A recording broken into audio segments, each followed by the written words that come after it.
Tonight, terrifying sucker punch attacks putting a spotlight on crime in New York and in cities across the country. What would make someone want to do that? I mean, it's just very disgusting and just disappointing to see that happening all over the city. This assault from over the weekend in a Brooklyn shopping center. That guy was caught unaware.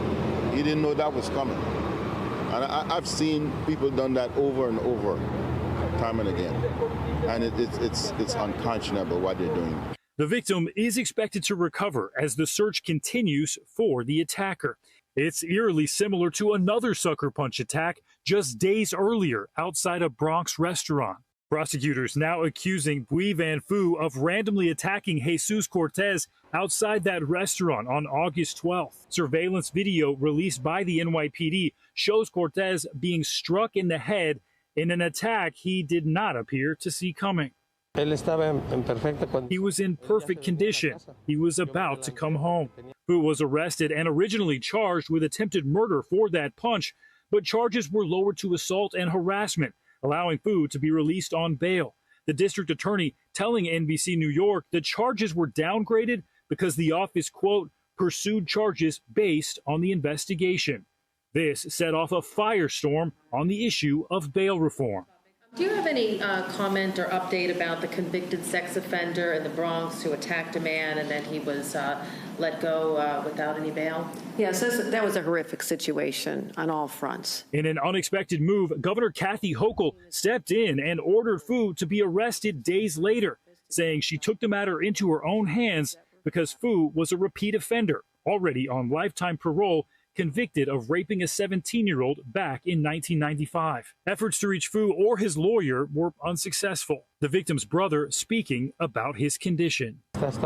He's stable, thank God. He's day to day. We simply ask God to help him, or the justice system to be hard-handed against these people. Murder is down 10.5% in New York City this year, but the 7 major crimes tracked by the NYPD are up 36% since last year.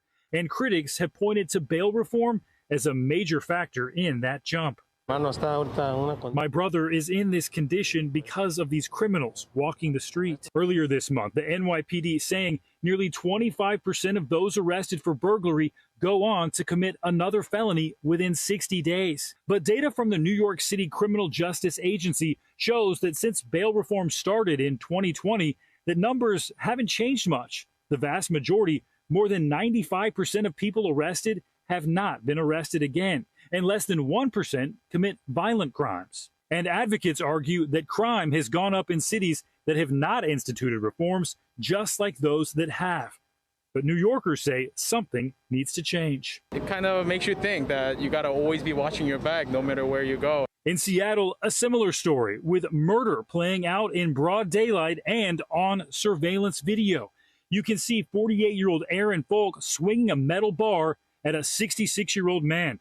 That victim dying from his injuries over the weekend. He's now charged with first-degree murder and is being held on a $2.5 million bail. He pleaded not guilty. But just 8 days before the attack, Folk was charged with felony harassment in another county for allegedly threatening to kill a public transit safety officer, where he also pleaded not guilty.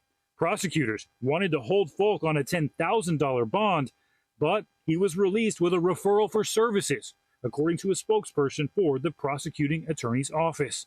Violent crime in Seattle is up this year, rising above records from the past 14 years, according to Seattle PD. Some say these are the kinds of red flags that should not be left unchecked. When we're talking about violent, repeat felons, and there are times where people are out on 8 felony aggravated robbery bonds and they get another one, and that's ridiculous, and it shouldn't be happening. All right, Steven Romo joins us now live in studio. So, Steven, of course, there is a racial component to this debate. What are both sides saying?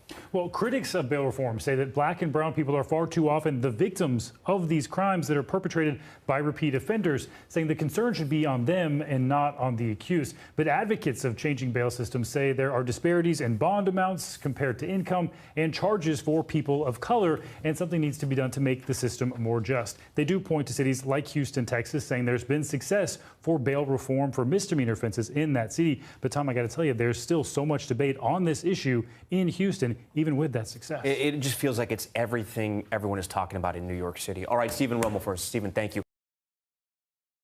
Thanks for watching our YouTube channel. Follow today's top stories and breaking news by downloading the NBC News app.